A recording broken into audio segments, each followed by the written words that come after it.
अच्छा, माझ्याकडून सुरू झालेलं आहे रेकॉर्डिंग. असो, पहिले का अर्धा तास आपलं गेलंय त्याच्यामध्ये.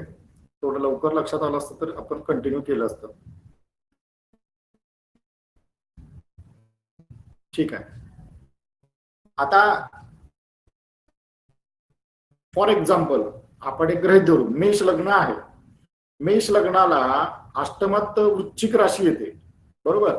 मग अष्टमात ज्या वेळेला वृश्चिक राशी येते त्यावेळेला आपण काय म्हणणार, मंगळ अष्टमेश आहे त्यामुळे तो अशुभ आहे. परंतु तो मंगळ लग्नेश पण आहे. लग्नस्थान आहे केंद्र आणि त्रिकोण दोन्ही मधलं प्रबळ स्थान आहे. मग इथं काय म्हणावं लागेल की लग्नेश आणि अष्टमेश दोन्ही असल्यामुळे मंगळ हा अशुभ फलदायक नाही. म्हणजे काय, याचा अर्थ तो शुभ फलदायक पण आहे आणि अशुभ म्हणजे दोन्ही फळ देणार. तुमच्या लक्षात आलं का बघा, इथं अर्थ घेताना काय करायचं आहे की तो दोन्ही फळ देणार. लग्नेश आहे म्हणून शुभ फळ देणार आणि अष्टमेश आहे म्हणून अशुभ फळ देणार. अर्थामध्ये त्यांनी काय दिले बघा, भाग्य स्थान से द्वादश स्थान का स्वामी होने पर रंध्रेश शुभ फल नहीं देता, एवं यही अष्टमेश यदि लग्नेश भी हो तो शुभ फल देता है. म्हणजे जर लग्नेश असेल तर तो शुभ फल देतो. आता आपला सामान्य नियम काय आहे की कुठल्याही भावाचं 12वं स्थान असेल तर तो हानिकारक किंवा अशुभ. या न्यायानं नवम स्थानाचं व्ययस्थान असल्यामुळं अष्टमे स्थान हे अशुभ मानलेलं आहे. तो भाग्याची हानी करणारा सगळ्यात मोठा भाव म्हणून ओळखला जातो. ठीक आहे. परंतु हा सदा सर्व काळ अशुभ थोडीच असणार आहे. म्हणून त्याच्यामध्ये त्यांनी काय केलंय, जर काही परिस्थितीमध्ये अष्टमेश जर लग्नेश पण असेल तर मग मात्र तो अशुभ फलदायक नाही. मग तो शुभ आणि अशुभ दोन्ही पण फल देण्यासाठी समर्थ होतो. मग त्यांनी उदाहरण देताना काय केले, मेष लग्नाची कुंडली, तूळ लग्नाची कुंडली दोन्ही मध्ये मंगळ आणि शुक्र दिलंय की जो लग्नेश पण येतो आणि अष्टमेश पण येतो. ठीक आहे.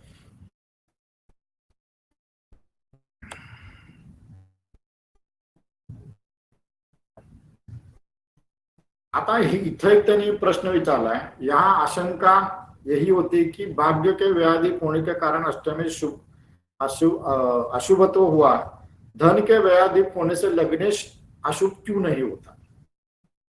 म्हणजे आता तुम्हाला प्रश्न पडला असेल, लग्नेश केंद्र त्रिकोणामध्ये येते त्यामुळे शुभ आहे आपण म्हणतोय, परंतु धनस्थानामध्ये सुद्धा लग्नेश धनस्थानाचं व्ययस्थान आहे.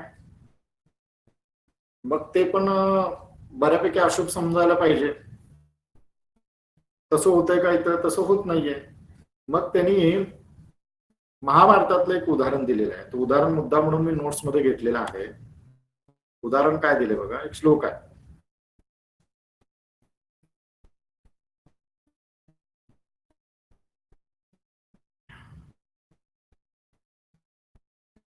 भाग्यवंतः प्रसूयेथा मा शूरानं मा च पंडितः नृ शूराश्च कृतविद्याश्च वने सिदंती मुत्सुदा. म्हणजे इथं त्यांना काय सांगायचं आहे, धन का व्ययाधिप म्हणजे लग्नेश, व्ययाधिपत्य भाग्य व्ययाधिपत्य म्हणजे अष्टमेश, धन का व्ययाधिप म्हणजे लग्नेश. धन शरीर की रक्षा हेतु व्यय करने के लिए होता है. म्हणजे धन जे आहे ते शरीराच्या रक्षणासाठी खर्च व्हायला पाहिजे. म्हणजे स्वसंरक्षणार्थ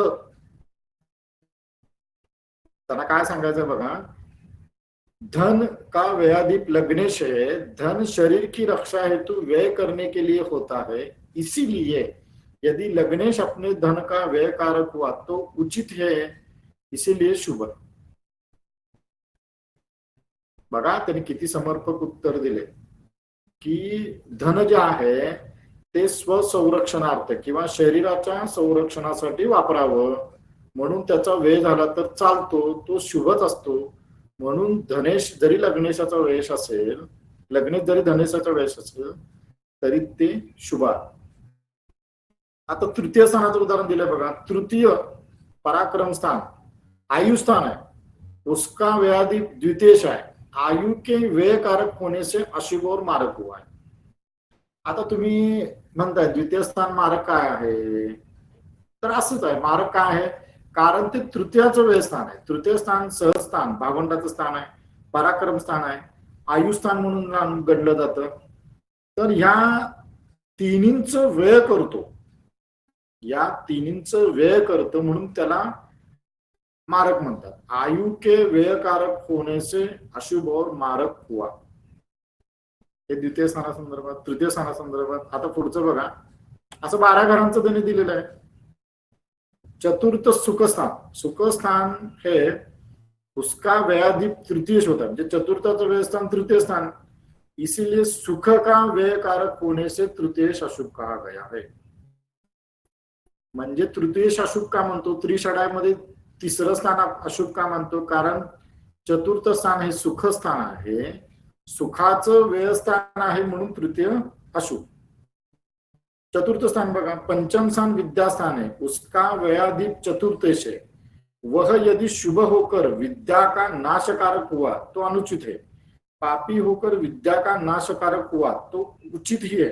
अतः शुभ ग्रह चतुर्थेश अनुचित करता और पाप ग्रह चतुर्थेश उचित करता. समज गए का म्हटलं तसं, कारण केंद्रामध्ये शुभ ग्रह असेल, केंद्रे शुभ ग्रह असेल तर तो विपरीत फळ देतो, अशुभ फळ देतो.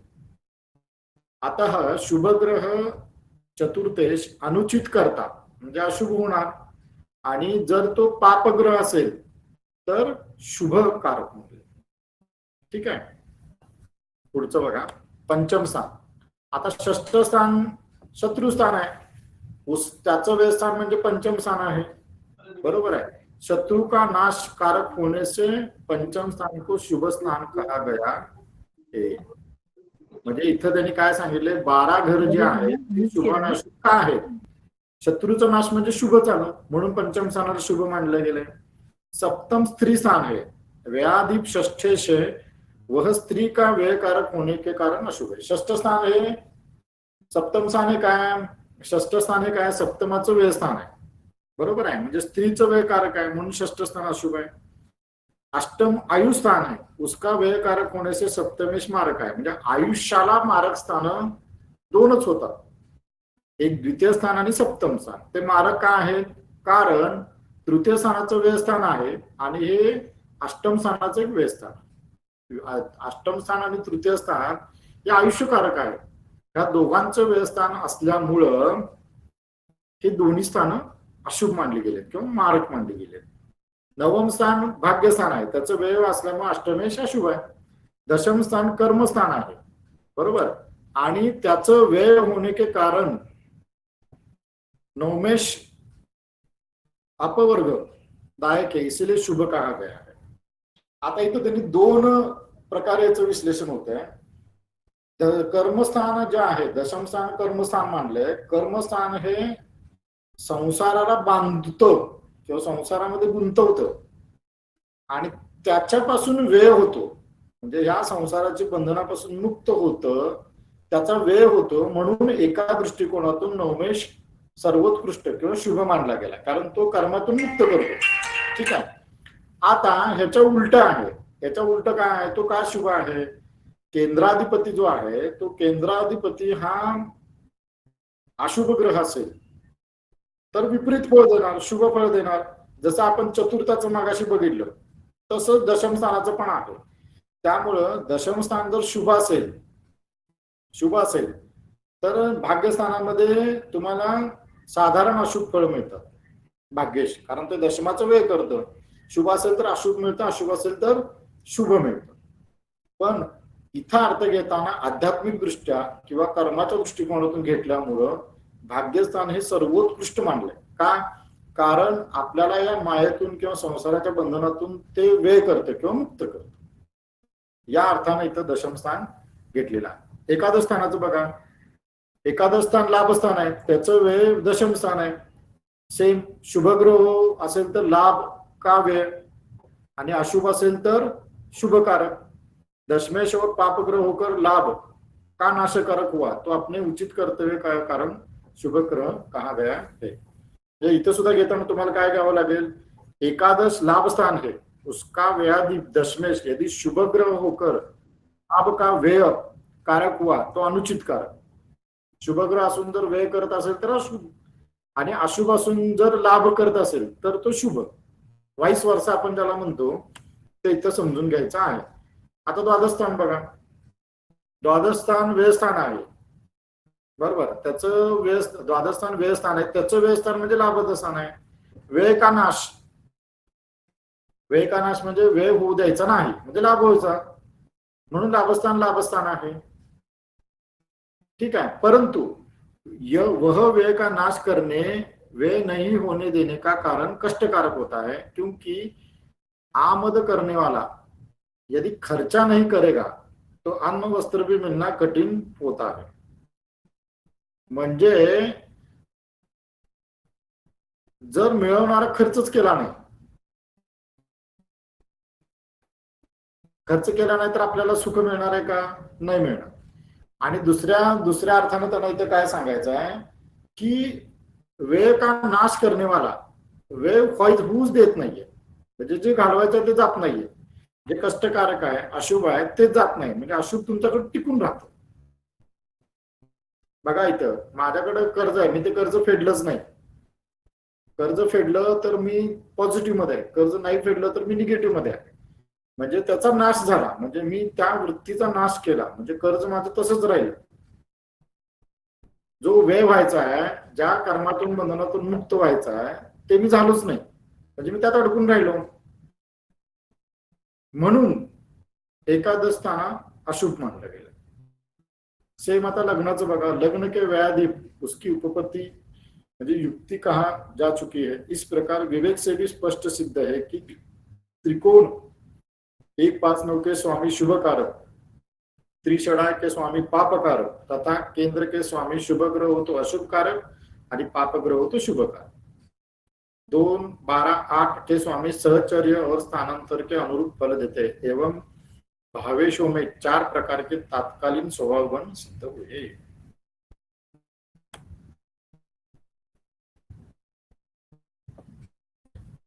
आता थोडस विषयांतर करतो.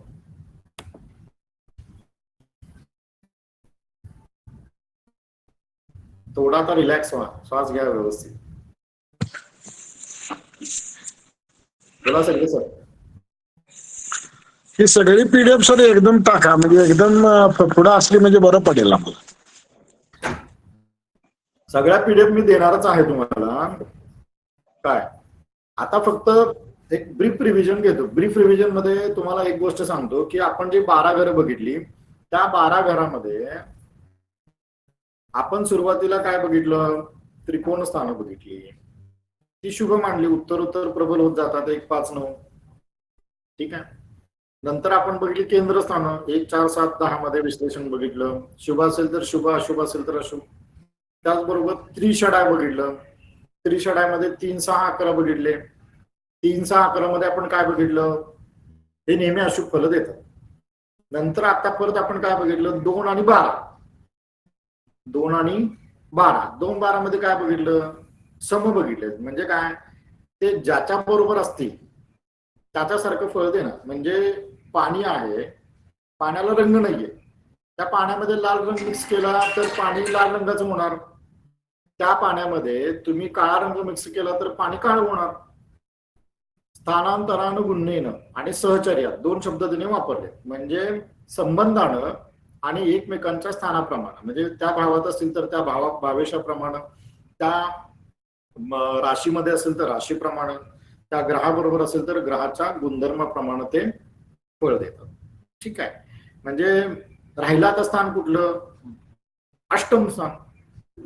अष्टम स्थानामध्ये त्यांनी शेवटचा नियम काय सांगितला की अष्टमेश अशुभच आहे. का अशुभ आहे, कारण तो भाग्याचं व्यय स्थान आहे म्हणून अशुभ आहे. बरोबर. मग जरी समजा तो भाग्याचं व्यय स्थान असेल तर तो 2 प्रकारे कधीतरी शुभ पण येऊ शकतो. ते 2 प्रकार कुठले, एक मेष लग्नात आणि तुळ लग्नात, की ज्या वेळेला तो अष्टमेश पण होतो आणि लग्नेश पण होतो. अशा परिस्थितीमध्ये तो एका दृष्टिकोनातून शुभ पण देणार आणि एका दृष्टिकोनातून अशुभ पण देणार. बरोबर. म्हणजे हे झालं 12 घरांच्या बाबतीत असलेले नियम. आता त्यांनी काय सांगितले की या 9 श्लोकांचा जर बारकाईने विचार केला तर शुभाशुभत्व कसं ठरवलं गेलं, शुभाशुभत्व स्थानांमध्ये कसं ठरवलं गेलं. आपण मागं काय बघितलंय, ग्रहांचं शत्रू मित्रत्व बघितलं, त्रिकोणांचे स्वामी एकमेकांचे मित्र, बरोबर, आणि केंद्र त्रिकोणांचे स्वामी एकमेकांचे शत्रू असतात. हे आपण बघितलंय मागं. म्हणजे शत्रू मित्रत्व कसं आहे ते आपण टॅली करून बघितलंय. सेम त्या पद्धतीनं ग्रहांच्या बाबतीत झालं. आता भावेशांच्या बाबतीत किंवा भावांच्या बाबतीत त्यांनी काय सांगितलंय तर अशा पद्धतीनं सांगितलं. मग त्यांनी एक एक घर घेतलं. इथं मुख्य नियम काय त्यांनी वापरला की समजा प्रत्येक स्थानाचं व्ययस्थान जे आहे ते अशुभ आहे. मग त्यांनी लग्नापासून 12 घरांच्या पर्यंत व्ययस्थानं बघितली. लग्नेशाचं व्ययस्थान बघितलं, ते तर काय अशुभच आहे, कारण काय आरोग्य हानी करतं, लग्नेशाचं व्यय करतं. मग आता उलटा आपण इकडे येऊ, तृतीय स्थानापासून सुरुवात केली. द्वितीयसाचं व्ययस्थान लग्नस्थान आहे, मग लग्नस्थान शुभ मानले. द्वितीय स्थान हे धनस्थान आहे, धनस्थानाचं व्ययस्थान म्हणजे अशुभ पाहिजे. पण त्यांनी इथं काय सांगितलंय की त्या धनाचा, मिळवलेल्या धनाचा स्वतःसाठी स्वसंरक्षणार्थ किंवा ह्या शरीराच्या रक्षणासाठी खर्च केला जातो, पॉझिटिव्ह आहे, म्हणून त्यांना लग्नेश शुभ मानलाय. तृतीय स्थान बघा, धनेश हा तृतीयाचं व्यय स्थान आहे, पराक्रमाचा व्यय होतो आणि एक प्रकारे आयुस्थान आहे, म्हणजे आयुष्याचं स्थान आहे, भावंडाचं स्थान आहे. आणि ही आयुष्यकारक असल्यामुळं त्याला मारक ही संज्ञा वापरलेली आहे, कारण तृतीयाचं व्ययस्थान म्हणजे द्वितीय स्थान झालं, म्हणून द्वितीय स्थानात मारक आहे. तसंच आपण मारक स्थान 2 मानतो, 1 2 7, बरोबर आहे. 7वं स्थान मारक का म्हणतो, कारण अष्टमाचं व्ययस्थान आहे, अष्टम स्थान आयुष्यकारक आहे. आयुष्यकारक स्थानाचं व्ययस्थान हे आयुष्याला मारक असतं, म्हणून द्वितीय स्थान आणि सप्तम स्थान ही दोन्ही स्थानं अशुभ मानली गेली किंवा मारक स्थानं मानली गेलेली आहेत. सुखाचा नाश करते, तृतीय सुखाचा नाश करते, म्हणून त्रिषड्यामध्ये 3 येते, अशुभ आहे. असं प्रत्येक भावामध्ये पॉझिटिव्ह निगेटिव्ह आस्पेक्ट विचारात केलं तर 1 5 9 शुभ. केंद्रामध्ये शुभ संबंधात आलं तर शुभ, अशुभ संबंधात आलं तर शुभ, म्हणजे उलट, अशुभ संबंधात आलं तर शुभ आणि शुभ संबंधात आलं तर अशुभ. त्रिषड्यामध्ये 3 6 11 तिन्ही पण अशुभच मानले. अष्टमेश पण अशुभच मांडलाय, फक्त जर लग्नेश होत असेल तर तो शुभ आणि अशुभ दोन्ही फळ देणार. म्हणजे 12 भावांचं ज्यावेळेला आपण अनालिसिस करतो त्यावेळेला कोणतरी कुणाचं व्यय आहे, ते व्यय आहे त्यामुळे ते अशुभ आहे. अशुभ स्थानांचं व्ययस्थान शुभ आणि शुभ स्थानांचं व्ययस्थान अशुभ, सिंपल रूल आहे, बरोबर. म्हणजे तुम्ही रूपरेषा लक्षात घ्या, ग्रहांचं शत्रुमित्रत्व आणि प्रत्येक भावाचं व्ययभाव असल्यामुळे होणारं शुभ आणि अशुभत्व, या 2 गोष्टी या 9 श्लोकापर्यंत आपल्याला लक्षात घ्यायच्या आहेत. ठीक आहे. यातनं आपल्याला सांगायचा एकच मुद्दा असा आहे की शुभाशुभत्व ठरवताना हे 12 भाव आपल्या डोक्यात पाहिजे.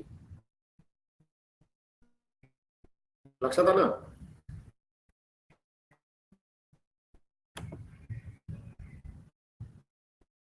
आता मगाशी आपण जे बघितलं महाभारतातला श्लोक होता अष्टम. आता अष्टम स्थान के अशुभत्व का आहे त्याचं प्रमाण दिले बघा.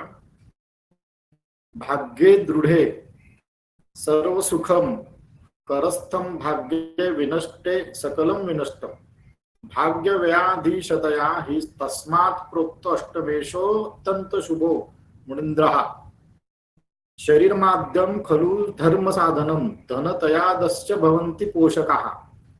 जे शरीर हा धर्मासाठी साधन आहे आणि धनाचं व्यय त्याला पोषण करतं, म्हणजे पोषणासाठी धन खर्च करावं लागतं. सदा सुखीच्चैव शरीर रक्षितुस्तो, म्हणजे रक्षितु स्त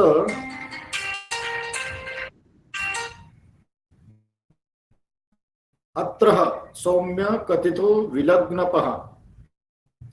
भाग्य जो 9वां स्थान उसके 12 स्थान का स्वामी अर्थात लग्न से अष्टम घर का स्वामी अशुभ फल नहीं देता है, परंतु वही अष्टमेश लग्नेश भी हो तो अच्छा फल देता है, जैसे मेष लग्न में मंगळ और तुला लग्न में शुक्र. मगाशी आपण बघितलंय ते. वरती श्लोकाचा अर्थ असा आहे, भाग्ये दृढे सर्व सुखम करस्थम, भाग्ये विनष्टे सकल विनष्ट. भाग्य दृढ असेल तर सगळ्या प्रकारे सुख मिळतं, परंतु भाग्याचं क्षय करणे किंवा अनिष्ट करणे किंवा नष्ट करणे हे अष्टमेश करत असतो. म्हणून अष्टमेश सर्वथा अशुभ मानला गेलेला आहे. तस्मात प्रोक्तो अष्टमेशो अत्यंत अशुभ, म्हणजे त्यामुळं अष्टमेश हा अत्यंत अशुभ आहे. आणि लग्नेशामध्ये त्यांनी शुभत्व का दिलंय? शरीर माध्यम खलु धर्म साधनम धनादयस्त तस्य, म्हणजे शरीराचं संरक्षण करण्यासाठी, पोषण करण्यासाठी धनादयस्तस्य भवंती, म्हणजे धनाचा व्यय करावा लागतो. सदा सुखीच्चैव, म्हणजे त्या शरीराला धन खर्च करून त्या शरीराचं रक्षण करावं लागतं. म्हणून धनस्थानाचा व्यय असून सुद्धा लग्नेश हा शुभ मानला गेलेला आहे. म्हणून अष्टमेश हा शुभ आणि लग्नेश शुभ मानला गेला. आणि हे दोन परिस्थितीमध्येच होतं, मेष लग्न आणि तुला लग्नामध्ये. अष्टमेश लग्नेश भी हो तो शुभ होता है, जैसे मेष लग्न में अष्टमेश के साथ साथ लग्नेश से मंगल या तुला लग्न में शुक्र अष्टमेश है और शुभ होता है, परंतु यहाँ अष्टमाधिपति लग्नाधिपति न हो, जैसे वृषभ लग्न में बृहस्पति अष्टमेश एकादशेश खल दृष्ट या पापी होता है. म्हणजे नेहमीप्रमाणे समजा जर लग्नेश वेगळा अष्टमेश वेगळा असेल तर अशुभच असणार आहे. थोडंसं विश्लेषण दिलंय, विश्लेषणामध्ये आपण जास्त जायचं नाही, तुमचं कन्फ्युजन व्हायला नको. पुढचं तुम्ही वाचला तर समजण्यासारखं आहे.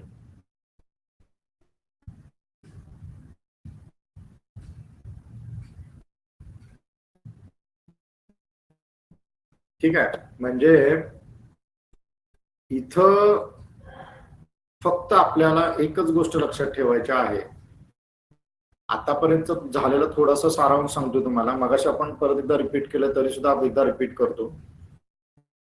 बेसिक आपल्याला इथपर्यंत आपण काय शिकलोय किंवा कशावर आपल्याला फोकस करायचा आहे.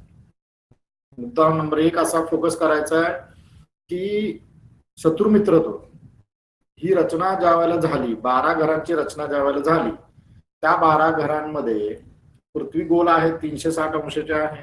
नेहमीप्रमाणे आपल्याला माहिती आहे 360 अंशामध्ये आपल्याला 12 राशीमध्ये विभागणी केली, 27 नक्षत्रामध्ये विभागणी केली. 12 राशी म्हणजे पृथ्वी स्वतःभोवती एक प्रदक्षिणा पूर्ण करते, म्हणजे 12 याच्याबरोबर पृथ्वी फिरणार, म्हणजे दिवसातून 12 राशी पृथ्वी स्वतः फिरते, म्हणजे लग्न फिरतंय. मग 12 घरामध्ये विभागणी केली, पृथ्वी मध्य मांडून 12 घरं तयार केली गेली. 12 घरं तयार करत असताना केंद्र त्रिकोण त्या संज्ञा केल्या गेल्या, म्हणजे त्रिकोणामध्ये नैसर्गिक राशी मांडल्या गेल्या. त्रिकोणामध्ये एकाच तत्वाच्या राशी येतात. 1, 5, 9 अग्नी तत्व आहे, 2, 6, 10 पृथ्वी तत्व आहे, 3, 7, 11 वायू तत्व आहे, 4, 8, 12 जल तत्व आहे. आकाश तत्व घेतलेलं नाहीये. का घेतलेलं नाहीये? कारण आकाश तत्व आधार आहे, त्यामुळे आकाश तत्व सगळीकडे आहे. या आकाश तत्वामध्येच ही 5 तत्व आहे, आधार आहे, बेस आहे. मग केंद्राचे मालक आणि त्रिकोणांचे मालक. केंद्रामध्ये सगळ्या प्रकारची तत्व आहे, 1, 4, 7, 10. अग्नी आहे, जल आहे, वायू आहे, पृथ्वी आहे. केंद्राचे अधिपती बघितलं आणि त्रिकोणाचे अधिपती बघितलं तर 2 गट पडतात. रविचंद्र आपण घ्यायचा, कारण रविचंद्राला एकच राशी आहेत. रविचंद्र मंगळ गुरु मित्र मध्ये येतात. बुध शुक्र शनी हा दुसरा गट आहे, तो शत्रूचा गट आहे. त्या गटामध्ये बुध शुक्र शनी एकमेकांना मित्र आहेत. दुसऱ्या गटामध्ये रविचंद्र मंगळ गुरु एकमेकांना मित्र आहेत. आणि दोन्ही गट जे आहेत ते एकमेकांना शत्रू गट आहेत. बघा इथं काय सांगतोय. हे झालं ग्रहांच्या बाबतीत. याला केंद्र त्रिकोण यांचा विचार केलाय. त्याच्यानंतर एक एक ग्रहांच्या बद्दल आपल्याला त्यांनी परत माहिती द्यायला सुरुवात केली. मग माहिती देत असताना 12 घर जे आहेत त्या 12 घरांना त्यांनी संज्ञा दिल्या बुधैर भावात, म्हणजे बुद्धिमान लोकांनी काही संज्ञा ज्या आहेत ते समजून घ्या म्हटलं त्यांनी. मग संज्ञामध्ये बघितलं आपण केंद्र आहे, त्रिकोण आहे, त्रिषडा आहे, पणफर स्थानं कुठली, अपक्लिम स्थानं कुठली, मारक स्थानं कुठली, वगैरे वगैरे वगैरे सांगितलं. आता याचं विश्लेषण तुम्हाला सांगायला पाहिजे त्यांना असं का म्हणतात ते. मग त्यांनी एक एक नियम सांगायला सुरुवात केली. नियमामध्ये त्यांनी सुरुवात करत असताना त्रिकोण स्थानामधून सुरुवात केली. त्यांनी काय सांगितलं की त्रिकोण स्थान हे किंवा त्रिकोणाचे अधिपती हे नेहमी शुभ फल देतात. त्रिकोणामध्ये 1, 5, 9 एक म्हणजे लग्न स्थान पण आहे, ते त्रिकोणामध्ये पण येतं, केंद्रामध्ये पण येतं, म्हणून प्रबल बलवान. परंतु त्याच्यापेक्षा त्यांनी नवम स्थानाला जास्त बल दिलं, उत्तरोत्तर बलिष्ठ, म्हणजे उत्तरोत्तर भाग्यस्थान हे बलवान आहे. नंतर त्यांनी विश्लेषणामध्ये देत असताना पुढचा नियम काय सांगितला की केंद्र स्थानाचे अधिपती हे विपरीत फळ देतात. म्हणजे केंद्र जर शुभ असेल तर अशुभ फळ आणि अशुभ असेल तर शुभ फळ. बरोबर. त्याचबरोबर त्यांनी त्रिषडा म्हणजे 3, 6, 11चं अनालिसिस केलं. 3, 6, 11 त्यांनी काय सांगितलं ते अशुभ आहे.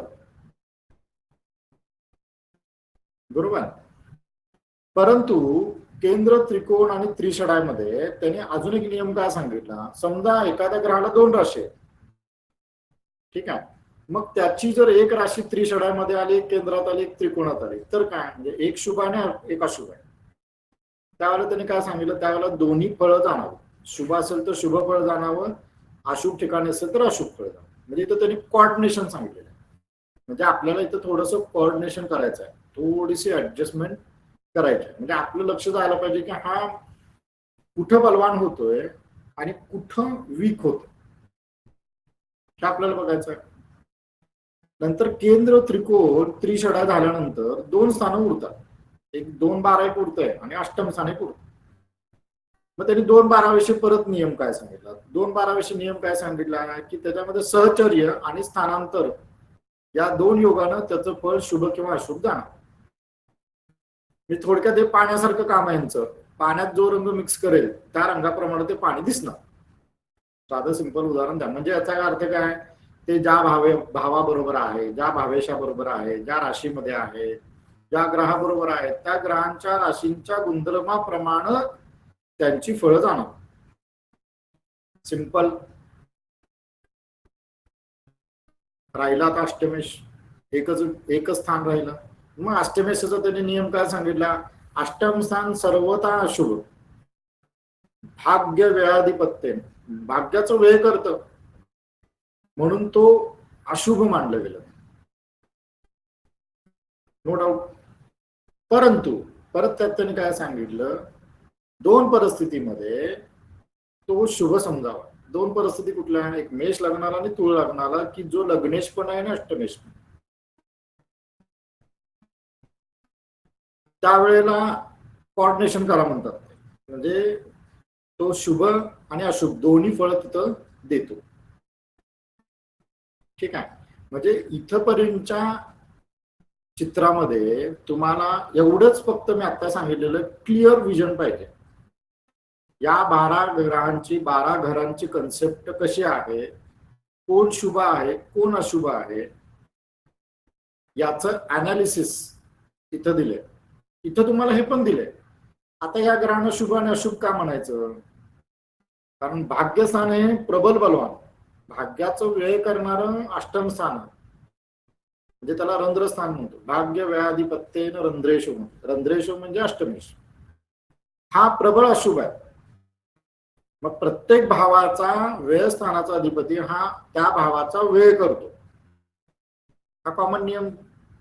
त्या नियमाप्रमाणे पहिल्या घरापासून 12 घरापर्यंत आपण त्यांची व्ययस्थानं बघितली. पण त्यामध्ये तुम्हाला आता असं लक्षात येईल की त्या भावांना त्या संज्ञा आणि शुभत्व का दिले.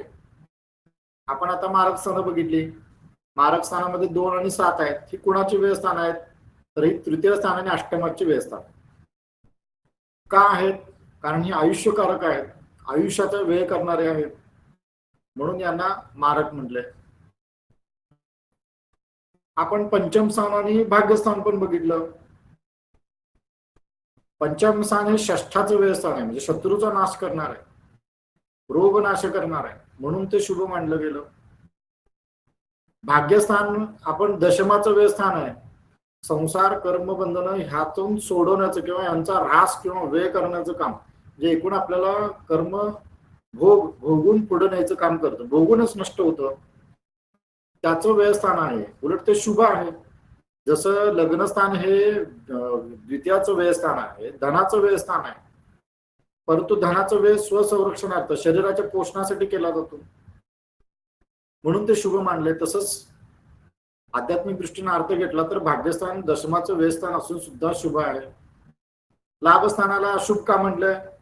कारण ते व्ययाचा व्यय करू देत नाही, ज्याचा इन्कम आहे त्याला खर्च करू देत नाही, साठवत चाललाय, शेवटी नाश होणारच.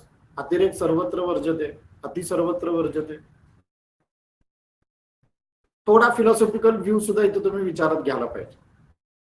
असं केलं तर आपल्याला 3, 6, 11 अशुभ का आहेत, 2, 7 मारकच का आहेत, 1, 5, 9 शुभ का आहेत, अष्टम स्थान अशुभ का आहे, याचं सर्व अनालिसिस तुमच्या लक्षात येते. फार गोंधळ करून घ्यायची गरज नाही, फार डीप मध्ये जायची पण गरज नाही. आतापर्यंतच्या लेक्चर्स मध्ये एवढा ओव्हरव्ह्यू जरी कळाला तुम्हाला तरी पुष्कळ. आता या 9 श्लोकावरतीच थोडस डीप अनालिसिस पुढच्या श्लोकामध्ये, 10, 11, 12, 13, 14 एक 4-5 श्लोक पुढचे जे आहेत ते ह्याच थोडस डिटेलमध्ये आहे, ते आपण हळूहळू पुढे बघू. लक्षात येते का? जे काय सांगितलं ते लक्षात आलंय का?